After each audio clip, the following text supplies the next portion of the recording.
आप इतना रीड करने के बाद नेक्स्ट टॉपिक पर आओ, that is money market instruments. Money, ये नोट्स आपको सारे एनसीईआरटी के ही दिख रहे हैं, फाइन। यहाँ पर एक एक वर्ड एनसीईआरटी का है, तो जब आप ये नोट्स अच्छे से समझ लेते हो, अगर आप इनको नोट डाउन करोगे तो और ज़्यादा बेटर है। उसके बाद जब आप एनसीईआरटी पढ़ते हो तो एक एक चीज़ आपको क्लियर हो जाएगी, फाइन, परफेक्टली क्लियर हो जाएगी। एनसीईआरटी आपको रट जाएगी अगर आपने नोट्स को एटलीस्ट 5 बार रिवाइज कर लिया टेस्ट से पहले, एटलीस्ट 5 टाइम्स। मनी मार्केट के इंस्ट्रूमेंट्स, अब हम पढ़ेंगे मनी मार्केट में कौन कौन से इंस्ट्रूमेंट्स होते हैं, यानी कि क्या क्या जरिया होता है जिसके थ्रू मनी मार्केट में पैसा रेस किया जाता है, फाइन। सबसे पहला पढ़ेंगे ट्रेजरी बिल। ट्रेजरी किसको बोलते हैं? खजाने को बोलते हैं, फाइन।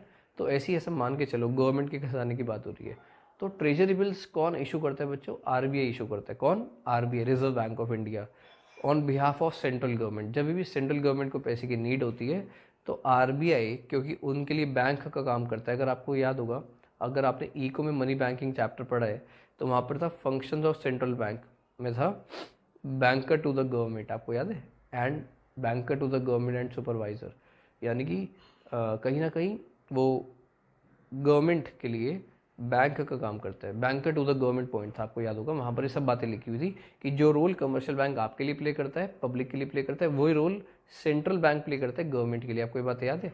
तो यहाँ पर वही as an agent and adviser वो क्या कर रहा है, पब्लिक से या कंपनी से पैसा रेस कर कर किसको ला कर देगा? सेंट्रल गवर्नमेंट को। तो जब भी सेंट्रल गवर्नमेंट को पैसे चाहिए होते हैं तो ये काम उनके बिहाफ पर कौन करता है? आरबीआई करता है, फाइन।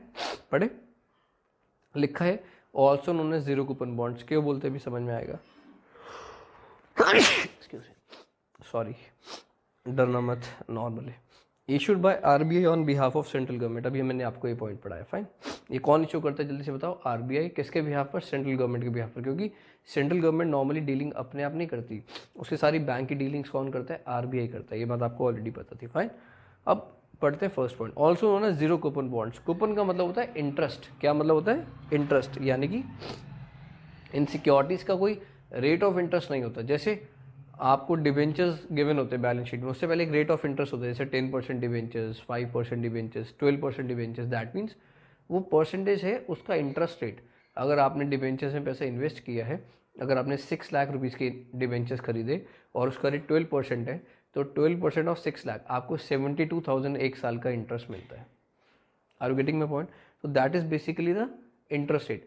तो यहाँ पर कोई इंटरेस्ट नहीं मिलता आपको, तभी इसको बोलते हैं जीरो कूपन बॉन्ड्स। बॉन्ड्स का मतलब एक तरह का डिवेंचर्स ही होता है।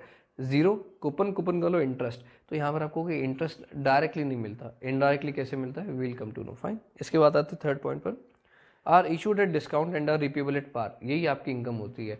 ये आपको इशू कैसे करते हैं? डिस्काउंट पर, और पेबल क्या होता है? पार पर। फॉर एग्जाम्पल, अगर आप लोगों ने कंपनी अकाउंट्स पढ़ी है, आपको पता है शेयर का अगर प्राइस 100 रुपीज़ है तो उसको बोलते हैं par value, face value, fine. अब अगर मैं आपको वो शेयर, ध्यान से समझना मेरी बात को, सस्ता दे दूँ, 80 रुपीज़ का मैंने आपको शेयर दिया और 4 या 5 साल बाद मैंने आपसे वो शेयर वापस ले लिया और मैंने आपको उसके बदले 100 रुपीज़ दिए। कितने रुपीज़ दिए? 100। तो आपको कितने का प्रॉफिट हो गया? 20 का। अब आप उसको चाहे अपना प्रॉफिट मान लो या इंटरेस्ट मान लो, इनके अकॉर्डिंग, फाइन। यानी कि अगर आपने किसी डिबेंचर्स में इन्वेस्टमेंट किया जो आपको डायरेक्टली इंटरेस्ट नहीं दे रहे, लेकिन वो इशू हो रहे हैं डिस्काउंट पर, यानी कि आपको फेस वैल्यू से कम का वो डिबेंचर दे रहे, लेकिन वो रिडेम्पशन कर रहे हैं पार पर, यानी कि आपको पूरी फेस वैल्यू देते हैं वापस जब वो आपको रीपे करते हैं, तो डिफरेंस आपका प्रॉफिट ही तो हो जाएगा। आप समझो दोबारा से, मैंने कंपनी के डिबेंचर्स इशू किए आपको, मैंने आपको 50 लाख की जिसकी फेस वैल्यू थी डिबेंचर्स की, वो मैंने आपको दिए 45 लाख के। कितने के दिए? 45 लाख के, फाइन। आप, और टाइम है 3 महीने का। कितने महीने का टाइम है? 3 महीने का। और आपको 3 महीने बाद मैं पूरे 50 लाख पे करता हूँ और अपने डिबेंचर्स वापस ले लेता हूँ आपसे, फाइन। दैट मीन्स वो डिफरेंस 5 लाख का है बच्चों, वो आपको प्रॉफिट ही तो हो गया ना। अब चाहे आप उसको प्रॉफिट कह लो या इंटरेस्ट कह लो, बात एक ही है, फाइन। इसलिए इसको बोलते हैं जीरो कूपन बॉन्ड्स, क्योंकि डायरेक्टली इंटरेस्ट नहीं मिलता लेकिन इनडायरेक्टली प्रॉफिट मिल जाता है, आप उसी को इंटरेस्ट कह सकते हो। Are issued at discount and are repayable at par, ये बात क्लियर है। वो सस्ते रेट पर आपको इशू करेंगे और ज़्यादा वैल्यू पर आपसे ले लेंगे। Difference is treated as an interest और प्रॉफिट फॉर द इन्वेस्टर। वो डिफरेंस जो होगा वो आपके लिए प्रॉफिट या इंटरेस्ट कहलाएगा, आप कुछ भी कह सकते हो उसको। बुक में इंटरेस्ट वर्ड गिवन है। Available for a minimum amount of 25,000। अगर आपको इसमें पैसा इन्वेस्ट करना है तो आपको कम से कम एक ये जो मिलेगा वो 25,000 का मिलेगा, यानी कि आप या तो 25,000 में इन्वेस्टमेंट कर सकते हो या उसके मल्टीपल्स में, यानी कि 50,000, 75, 1 लाख एक्सेट्रा, फाइन। तो मिनिमम अमाउंट कितनी है 25,000 और इन मल्टीपल्स, या आप उसके मल्टीपल्स में इन्वेस्टमेंट कर सकते हो।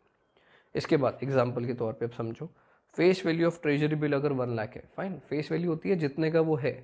इसके बाद है परचेज प्राइस, वो आपको लेकिन परचेज हो रहा है 96 में, यानी कि आरबीआई वो आपको 96 का दे रहा है, तो आपके लिए परचेज प्राइस क्या बना 96। ड्यूरेशन कितनी है 91 डेज, सेम एग्जाम्पल एनसीईआरटी में गिवन है। तो अगर आप आज आपने 96,000 इन्वेस्ट किया आरबीआई के पास, आपको 91 डेज के बाद 1 लाख रुपीज़ वापस मिल रहे हैं, तो डिफरेंस कितना है 4,000, दैट इज़ योर प्रॉफिट। और you can simply treat it as a interest, या आप उसको इंटरेस्ट मान लो या प्रॉफिट मान लो, बात एक ही है। तो लिखा है इंटरेस्ट और gain for investor is equals to 1 lakh minus 96, that is 4,000। Fine, समझ में आती है बात। मेन में बात रिकॉल करें, ट्रेजरी बिल्स इशू कौन करता है RBI on behalf of central government, also known as zero coupon bonds. और जल्दी से बताओ, जीरो कूपन बॉन्ड्स क्या होते हैं, क्योंकि इशू होते हैं डिस्काउंट पर और रीपेबल एट पार, है ना। ये बातें सारी क्लियर है आपको। और डिफरेंस हो गया वो आपका प्रॉफिट हो गया या इंटरेस्ट कह सकते हो। और ये मिनिमम अमाउंट 25,000 अवेलेबल होता है या उसके मल्टीपल्स पे। फाइन, आते